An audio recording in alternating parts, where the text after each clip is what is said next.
Okay, well, folks, preseason doesn't mean shit, right? Preseason does not mean a damn thing. I could not care less about preseason results themselves. I am in the midst of a mid-postseason crisis right now as a Yankees fan, so I need anything at all to get my mind off that team. And so we're going to talk some Knicks in this episode. Now, we're not exactly going to talk specifically about the preseason because I haven't been watching a ton of it, but I did last couple of days. I have been just watching some clips, watching some film, and studying a little bit of Mike Brown's system, both offensively and defensively. And I kind of just want to get into that a little bit more in this show. So that's what we're going to do here in episode 909. We're not going to talk Yankees. We're going to talk New York Knicks as the season gets closer and closer. October 22nd against the Cleveland Cavs is when the Knicks will begin their year. But yes, the Knicks played a couple of games in Abu Dhabi for whatever reason against the Philadelphia 76ers, and they swept both games. The Knicks did. So that's cool. OG Anunoby did not play in the first game, but he is back for the second game, or he was back for the second game to debut. Josh Hart did not play on Saturday. Hopefully that issue doesn't become a surgery type of thing. The way he talks makes it seem like it could end a little rough, but we'll put that aside for now. The Knicks played 2 preseason games, and 2 preseason wins came out of it. I thought OG Anunoby in his debut looked fantastic on Saturday. Like usual, he kind of got out the gate slow, but he found a rhythm, started knocking down his shots. He was 3 for 5 on his threes, 4 of 7 overall for 13 points, knocked down both of his free throw attempts, and he played 17 quality minutes. I'm interested to see how somebody like OG Anunoby looks under this head coach. You know, obviously he has been pretty outspoken before under Tibbs in asking for a larger role. So I do think he's going to like Mike Brown since it's more of an equal opportunity offense, to a degree at least. They're never going to be truly an egalitarian offense. But I thought OG looked good. I thought Mikal Bridges. I also think Mikal is going to like Mike Brown. Obviously, Mikal wasn't a big fan of Tibbs. We know of that whole thing. The way he was used on both ends last year was not exactly the way that Mikal has thrived in his career. But hopefully, under a new head coach that, again, stresses some different things here that Thibodeau did, hopefully that Mikal's ready to take the next step. We all thought he would when coming here. But, you know, from watching Mikal Bridges so far, the communication looks good on defense. You know, when to switch, drop, show. He looks very active out there and just very different. You know, the pace I think that the Knicks are trying to play at now is helping Mikal Bridges on his leakouts. I think he's been very active around the basket. We saw him go up and grab a couple of offensive rebounds, which was different. We saw him with a couple of finishes, which was also different. Did not ever finish at the basket last year. So that's one thing I'm curious to see. I'm curious to see when it comes to Bridges, the amount of attempts he gets at the rim, because last year he got very little rim attempts in a Thibodeau offense. But this year, Brown puts a lot more emphasis on space, so he will get some open lanes. We'll see what that leads to. We know he likes to take that pull-up midi in that short mid-range area, but I think if he attacks the basket with more purpose, he'll draw more free throw attempts, which could help see him put up a career year like he did with Brooklyn. Mitchell Robinson. I got to say, Mitchell Robinson, you know, he's maybe some of it's the motivation behind, or not motivation, but maybe some of it's just like playing with an extra kick because he's probably going to be the starting center on the team this year. But whatever it is, he's coming to camp here, and he's coming to the preseason looking in the best shape that we've seen him yet. His physical shape, like, he looks really good. We've known Mitch to have some problems with conditioning in the past, but he's moving well. He looks like he's not really winded at all. Looks durable. Right spots at the right time so far. He's getting opportunities in this offense so far. Obviously, it's only preseason. I'm going to be saying that throughout. But I really do think Mitchell Robinson is primed for a breakout year. I feel like we say this every year because the only thing is his health. You know, it's if he's healthy. If he is healthy, we know what this guy can do. This kid is talented. He is not just out there using his athleticism like he used to in his rookie year. But if Mitchell Robinson's right, he's a candidate to win Defensive Player of the Year. But the thing is, you know, the inevitable is going to happen at some point, especially if Mike Brown plans on starting him. He's going to go down at some point, and the hope is that you can get at least 65 games out of Mitch, you know, and then you have him prepped for your finals run in the summertime. We'll see. But yeah, he, you know, so far really good. I'll say on Mitch, but you know, last time we talked Knicks, which was about a week or two ago, we talked a lot about the new offense, right? This new Princeton offense that Mike Brown plans to implement, a lot of chin series offense and just a lot of movement, pace and space, right? That's pretty much going to be its identity. Expect 5-out offense a lot more than you saw last year. You know, last season, among the 4,000 whatever minutes the Knicks played of basketball, you saw the Deuce McBride with the first unit 5-out lineup just 41 minutes. That's it. 4,000 minutes played as a team, 41 minutes, Deuce, Brunson, Mikal, OG, Cat. I understand that your best lineups are not always going to be your most used lineups. That's not how things work. Look at any team that's their, you know, quote unquote death lineup isn't always their most used lineup. But to play, I don't know, what's 41 divided by 1,000 or 4,000, you know, a very small percentage of your minutes using one of your better lineups, that was very pathetic, and I think that's ultimately one of the bigger reasons that Tom Thibodeau was fired is because he didn't really give any unique lineups out there. His lineup combinations were very rigid, and not as modern as you'd want them to be. But on Saturday, you saw a couple of looks when the Knicks, you know, they only played that Deuce, Brunson, Mikal, OG, Cat lineup for, I want to say, 3 or so minutes. But you did see late in the fourth quarter there, you saw some early offense for Mikal Bridges in a 5-out look. It was Deuce McBride who brought the ball up the left side of the court. He flips it off to Mikal Bridges. Mikal Hezi drives on Kelly Oubre for a layup, and he got a pretty easy layup because the lane was open since the Knicks were in a 5-out look. You had, you know, Mikal drove right. You had OG spaced on the strong corner to force the help defender to stay home on OG and not be able to help on Mikal's drive. So that helps him get that easy look. Also, if Deuce is not up top handing the ball off to Mikal and it's Josh Hart, that's an easy double team right there. It's an easy double at the top. So it's just things like that that's going to really help this Knick offense.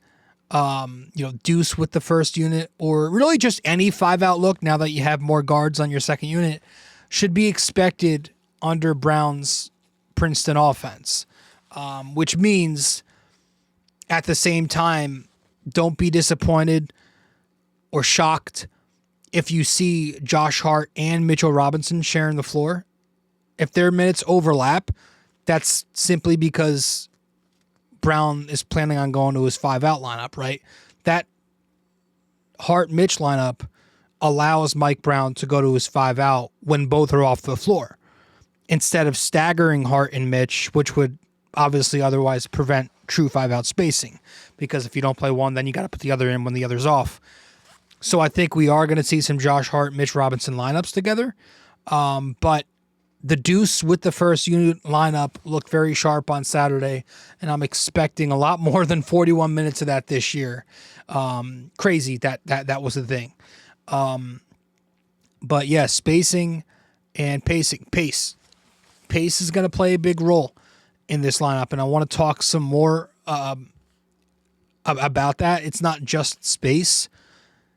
You know, the idea is that the Knicks get into their sets early, right? It's all about early offense here to push that pace. Last season, it was a lot of late clock offense, right? 15 seconds or less. And because the Knicks just were very methodical like that, and there are times where it calls the Knicks, where the game will call for the Knicks to be more methodical, but because they were just so consistently slow and late getting into their offense, it led to a lot of low quality, difficult shots, that just weren't good attempts. And so one of the things that you've seen Mike Brown so far in 2 preseason games, and you've heard him talk about it in his pressers, was that he wants to play quick so the Knicks can get easy looks up. They're going to have the ability to run layered actions, multiple actions after another. So when the initial action, right, when you run your primary action and it doesn't work and the play dies, well, you have another action to flow into. The play doesn't, the offense doesn't die when Brunson picks up his dribble. You're going to have more actions to go to because everybody's going to keep moving.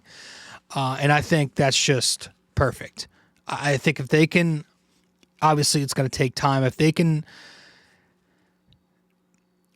get enough reps to where they are mastering this intricate system, and if they're just like, if they have it down pat mid-season, and that's just perfect timing for when you're ready for your playoff stretch, that's the idea here. But yeah, I think we should have been doing this a while ago, especially once they brought in Towns. Like, movement and pace creates easy looks, right? It's really simple.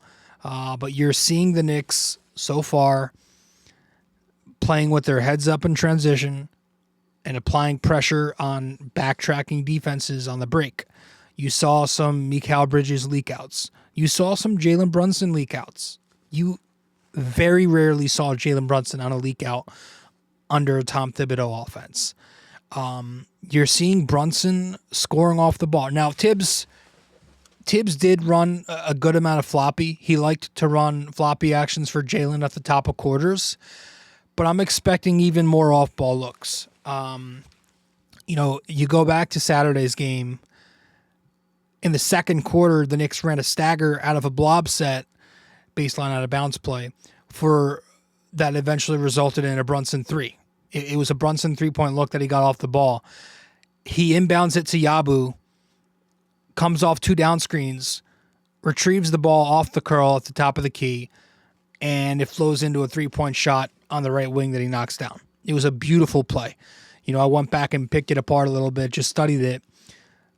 Yabu's cut off of Mikal's stagger forced Towns to switch, or forced the opposing big to switch on Towns.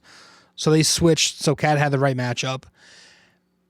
And then Brunson getting in motion, just having him come off the ball and being in motion before touching the ball is very effective. That's one thing that we talked about last year. He's really good in the catch and shoot. So having him flow into the action like that is huge. Coming off from underneath the basket, cutting up to the top, and flowing into a shot on the wing is huge. You had a first quarter possession. The Knicks run some type of weave action. It's a corner DHO play that flows into a gut Chicago. The Sixers blitzed the second handoff, the Mitch to Brunson handoff, which allowed Brunson to exploit that space since they were putting 2 on the ball, found an open OG on the corner, knocks it down. Another play in the first quarter, the Knicks just staying active off the ball. You get another weave action. Brunson picks up the ball, hands it off to Deuce up top. Brunson immediately sets a weak side pin down for OG Anunoby to come off of. Deuce finds OG off that curl, who drives on Andre Drummond, still in the league. OG finds Mitch off the drive once Drummond, who is the low man, helps to OG. And so because Drummond didn't stay home to Mitch now has an easy dunk attempt at the rim. I think they fouled him last second, but point being, they got the open look because they exploited that. Third quarter, the Knicks run pistol keep with a weak side 45 cut from Landry Shamet. That opens up the weak side corner for, I think it was Jordan Clarkson, to knock down an open three-point, or to take an open three. I don't know if he knocked it down. But it's stuff like that. Movement and pace. That's going to create these easy looks for the Knicks. It's much more intricate, but if they can nail it down pat mid to late season, just be ready going into the playoffs with peak offense, I think you're going to see a lot more than you saw from a good offense last year turn into a really elite offense, which is what they can be. Just to have everybody benefiting off of each other so far, that's the idea, right? Last year, it was a ton of mismatch hunting. All right, let me find the right switch with a different guy every time down for extended stretches. That's what their offense was. This year, it's more equal opportunity. I'm not going to say it's totally egalitarian because Jalen Brunson's always going to be the heart and soul of this offense, but the idea is to get equal looks. So the only way you can do that is by having everybody be part of this, be part of the action. But I really do think, when we talk about lineup creativity, there is one guy who I really hope makes the cut and is in this rotation this year, because Mike Brown said he does plan on playing up to 10 guys. And there is this one guy who I really hope makes the rotation this year, and I want to talk about him when we return from a break here. We'll be right back in just a sec. Quick break here, guys. Stay connected with BD4 on social media. Follow us on Instagram and X at BD4Pod, and find us on Facebook by searching BD4. Don't miss out. Join the conversation. Want more BD4? Subscribe to our YouTube channel and never miss an episode. Hit that like button, drop a comment, and share with your fellow fans. Don't forget to ring that bell so you're always the first to know when a new video drops. Love BD4 but don't have the time to sit down and watch? Don't forget to subscribe on Apple Podcasts and Spotify so you never miss an episode. And if you're enjoying the show, leave us a 5-star rating and a quick review. It helps us grow and keeps the conversation going. So this past offseason, the Knicks signed Gershon Yabu, kid who's got a lot of history in basketball. He played for the French Olympic team. He played overseas, I think Real Madrid, came back into the NBA last year, made a return, played for the Sixers, had a career year. It's a bigger type of player, stretch 4, stretch 5, whatever you want to call him. He's a stretch 5. I think that's going to help the Knicks a lot. I think if he does crack the roster and is part of this 10-man rotation, I think having 2 spacing bigs opens up the floor so much. Where it just opens up, period, so much for what Brown wants to do with this offense. It is a brand new wrinkle to have 2 spacing bigs with Cat and Yabu now on the floor at once. And you saw that wrinkle a little bit in this game. You had Yabu play at the 5 with some wings and guards, but you also had the lineups for a few minutes where Yabu was at the 5 and you had Cat at the 4. This is really cool because the opposing big is still going to be off of Towns in these lineups, but Yabu can shoot. Right? Yabu can shoot. He's not Mitch to where he's just a rim roller. He can shoot. So you can also have Cat on the dunker spot in these lineups to grab offensive rebounds and putbacks. And if Cat's on the dunker, then now you have to worry about putting size on him. You have to hope that if you're the opposing defense, do we have a big wing to throw on him? Or else he's just going to dominate us. now sound, since Yabu will be on the perimeter in these lineups, like, whereas last year you had Cat out there with Hart, that meant Hart was really technically the 5 on offense, which meant the opposing big was on Hart, aka helping off him in the paint, ready to bring help. That's huge. And I think the Knicks, from what we've seen, they're doing a lot of 4 out, 1 in alignment, even with their 5 out looks. They can really get creative. I do wonder if they tinker with some of these alignments and they have,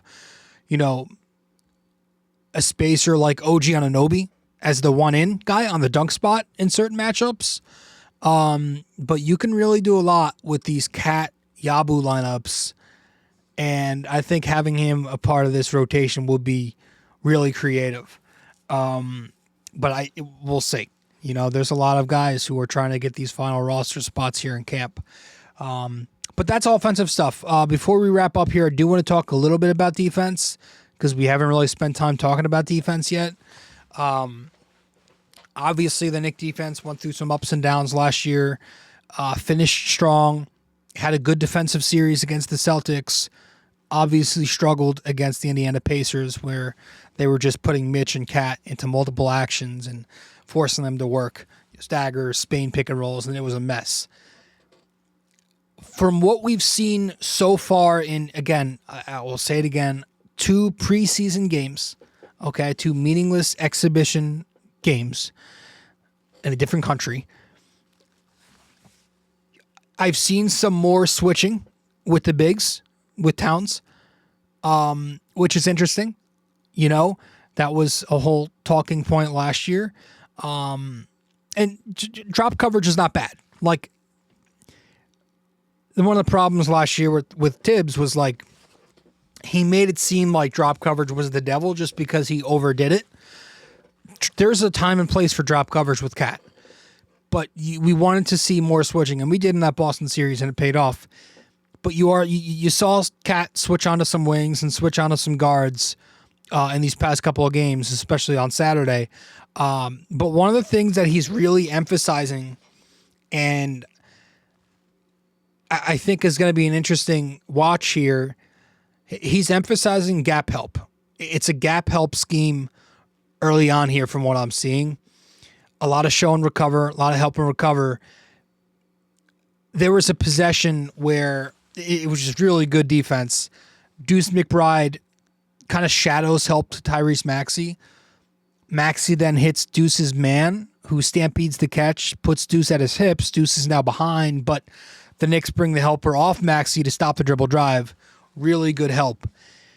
But I think help and recover is perfect for guys like the wing stop players, especially OG Anunoby, who's made his living off of just being an exceptional help and recover guard. I'm curious to see how a gap help heavy system works with Brunson and Towns together, right? Asking Brunson to help and recover is a lot for him because obviously he's not super athletic and he's obviously small. You saw some of those issues. I mean, at the very top of Saturday's game, I believe it was the first possession of the game, Brunson helps off his assignment to stop a Tyrese Maxey dribble drive. That leads to an open 3-point look from Brunson's man. So he kind of closes very aggressively back to him. But on the recovery, he's too aggressive, ends up fouling the 3-point shooter. You get 3 free throw attempts for Philly. So it's going to lead to some messy moments, definitely early on. I'm very curious to see how Towns handles playing the 4 defensively. Again, in theory, it's obviously much better than having Towns defend as a 5, right? Defending primary pick and roll actions. But it doesn't mean Towns is just going to suddenly become locked down. He's going to have to be more agile and mobile at times when he's guarding wing players. You saw some mistakes in the first game. And then as for Saturday, in the first quarter, there was a possession where Towns, in a help and recover scheme, he leaves Kelly Oubre way too much room on a jumper because he was in gap help around the left wing. Oubre ends up getting a long 2 with open space. So And then there's another play. I don't remember if this was the first or second game where Mitch is out there as a 5. So Mitch is in drop coverage. Brunson's kind of struggling to get there. It forces Towns to bring help to the lane. And so he has to leave Oubre, who was open in the corner. I think it was Oubre who was open in the corner. Wasn't quick enough to recover on the close. Led to an open 3-point attempt from the corner. So I still worry about the defense when those two share the floor a lot. But again, Cat playing power forward on defense is much better still than the alternative. And he's going to be playing a mix of 4 and 5 this year, which I think is the correct formula for the regular season, so the Knicks can see their pros and cons as a team as they, get ready for a playoff run. But those are the defensive questions for me. The defensive questions are just how they handle a very gap help heavy scheme there with two not very mobile defenders in different ways. But I like what I see. 2 preseason games in. I'm excited for the way the offense can look. And obviously you just hope everybody stays healthy. And there are no egos on this team, which is good. There don't seem to be any egos on this team. It seems like this Knicks team has a pretty good grasp in terms of chemistry on and off the court. So that's it, folks. That's all I wanted to talk about. We're about 27 minutes in here, so I'll wrap it up here. I appreciate you all tuning in. Go Knicks. Season begins in less than 2 weeks, so I'm excited. See you soon. Later. Hey guys, thank you for listening to BD4. Be sure to follow us on social media, subscribe to us on YouTube, and give us a 5-star rating on Apple Podcasts. We'll see you next time.